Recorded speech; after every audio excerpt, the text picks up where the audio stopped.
এনসিপিআই এবং কালীঘাট তৃণমূল দড়ি টানাটানি অব্যাহত, আর তার মধ্যেই আজ দিল্লিতে হাই ভোল্টেজ বৈঠক। মুখ্যমন্ত্রীর সঙ্গে বৈঠক এনসিপিআই সাংসদদের এলাকার সমস্যা শুনবেন মুখ্যমন্ত্রী শুভেন্দু অধিকারী। এনসিপিআই এবং কালীঘাট শিবিরের মধ্যে দড়ি টানাটানির মধ্যেই মুখ্যমন্ত্রীর সঙ্গে এনসিপিআই সাংসদদের এই বৈঠক। গতকালই প্রধানমন্ত্রী নরেন্দ্র মোদীর সঙ্গে সাক্ষাৎ করেন এনসিপিআই সাংসদ সুদীপ বন্দ্যোপাধ্যায়। কালীঘাট তৃণমূল বনাম এনসিপিআই দিল্লিতে কি নতুন সমীকরণ, এই প্রশ্ন এই মুহূর্তে উঠতে শুরু করেছে। আর তারই মধ্যেই জল্পনাগুলির মধ্যেই আজ মুখ্যমন্ত্রী শুভেন্দু অধিকারীর সঙ্গে এনসিপিআই সাংসদদের এই গুরুত্বপূর্ণ হাই ভোল্টেজ বৈঠক।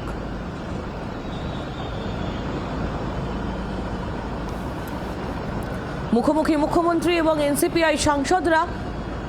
আপনারা জানেন যে রীতিমতো দড়ি টানাটানি এই মুহূর্তে দুপক্ষের চলছে। এনসিপিআই এর তরফ থেকে দাবি করা হচ্ছে যে কালীঘাট তৃণমূলের আরও দুজন তারা এনসিপিআইতে যোগদান করতে চলেছেন। অন্যদিকে কালীঘাট তৃণমূলের তরফ থেকে আবার দাবি করা হচ্ছে যে সেখান থেকে এনসিপিআই থেকে সাংসদরা তারা কালীঘাট শিবিরে ফিরতে চাইছেন।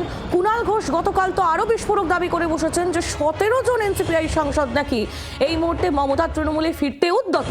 সব মিলিয়ে এই দুপক্ষের দড়ি টানাটানি, আর তারই মধ্যে এনসিপিআই সাংসদদের সঙ্গে আজ মধ্যাহ্নভোজে মুখ্যমন্ত্রী শুভেন্দু অধিকারী তাদের এই হাই ভোল্টেজ বৈঠকের আগেও একাধিকবার মুখ্যমন্ত্রী তারা সাক্ষাৎ প্রার্থনা করেছিলেন, কিন্তু মুখ্যমন্ত্রী শুভেন্দু অধিকারী তিনি সময় দিতে পারেননি। অবশেষে আজ তার সময় মিলেছে।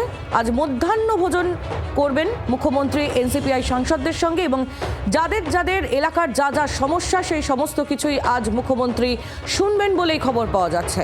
গতকাল কাকলি ঘোষ দস্তিদার এই বৈঠক নিয়ে ঠিক কী বলেছেন শুনব।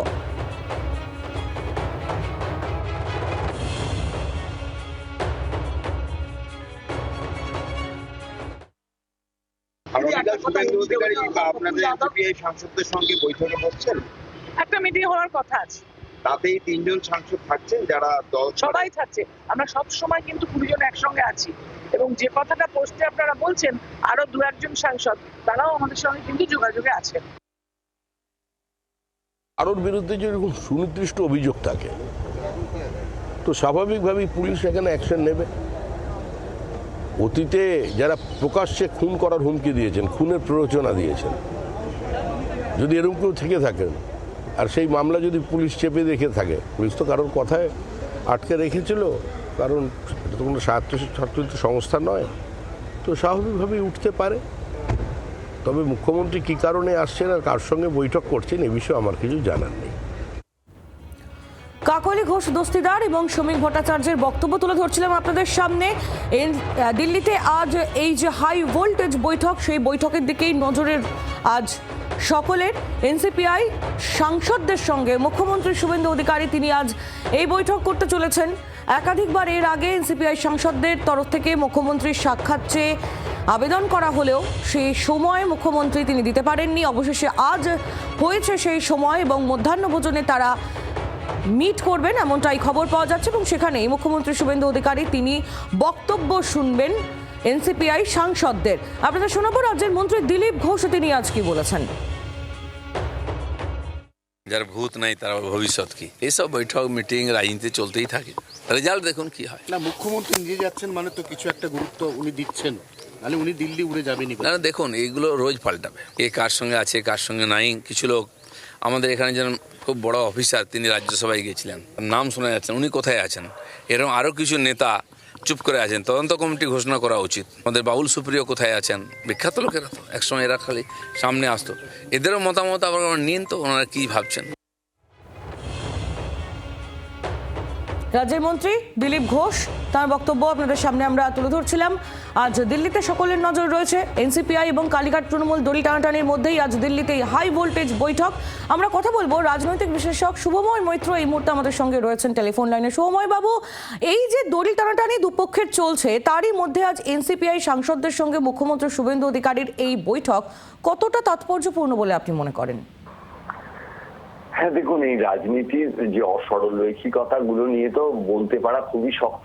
এতগুলি মানুষ তার মনের মধ্যে কি কাজ করছে, এবং তারা সকলেই খুব বুদ্ধিমান লোক, সেজন্যই রাজনীতির সিঁড়ি বেয়ে এতটা উপরে উঠেছে।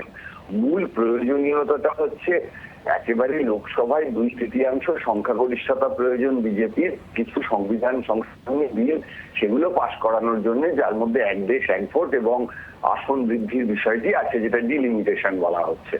এবার এই যে 20 জন বা 20 কমে 18 হোক বা বেড়ে 23 হোক, এদের সকলের ভোটটা বিজেপির দরকার এবং সেই জায়গাটি তারা অন্য কোনো দলে থেকেও দিয়ে দিতে পারেন, তারা এনসিপিআই হয়ে এনডিএর মধ্যে থেকেও দিতে পারেন, তারা বিজেপিতে যোগ দিয়েও দিতে পারেন।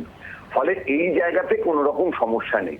আর বাকি জায়গাতে তৃণমূলের কেউ বিজেপিতে গেলেন, বিজেপির কেউ তৃণমূলে এলেন বা মাঝামাঝি কোনো একটি দল থাকতো, এর খুব একটা কিছু যায় আসে না। কারণ পশ্চিমবঙ্গে সিপিএম চলে যাওয়ার পর থেকে যে রাজনীতি চলছে তাতে তৃণমূল এবং বিজেপির দিকেই মানুষের জনসমর্থন এখনো পর্যন্ত, ভোটের ভাগ থেকে আসন সংখ্যা যা দেখেছি, এবং তৃণমূল থেকে বিজেপিতে যাতায়াত, এক দল ভেঙে অন্য দলের কাছাকাছি যাওয়া, এই গোটা বিষয়টি এমন যে এই দুটি দলের এর সঙ্গে একদিক থেকে অন্যদিকে চলে যেতে কোনো অসুবিধে নেই। এবার তার মধ্যেও তো কিছু দর কষাকষি থাকে, কিছু আলোচনা থাকে।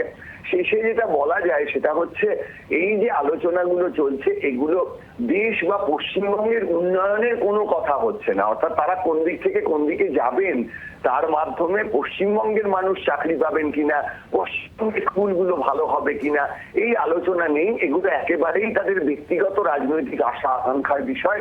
এবং রোজ সকালবেলা আমরা সাধারণ মানুষ যারা তাদের যে প্রত্যেকটা দিন আনতে হয় এবং খেতে হয়, সেই জায়গায় কিন্তু এদের রাজনীতির কোনো রকম প্রভাব নেই। শুধুমাত্র বিকেলের মুড়ি চানাচুরের মতো একটা মুখরোচক আলোচনার বাইরে এই রাজনীতির কোনো রকমই গভীরতা থাকছে না। শুভময় বাবু, অনেক ধন্যবাদ আমাদের সঙ্গে কথা বলার জন্য। রাজনৈতিক বিশ্লেষক শুভময় মৈত্র আমাদের সঙ্গে টেলিফোন লাইনে ছিলেন।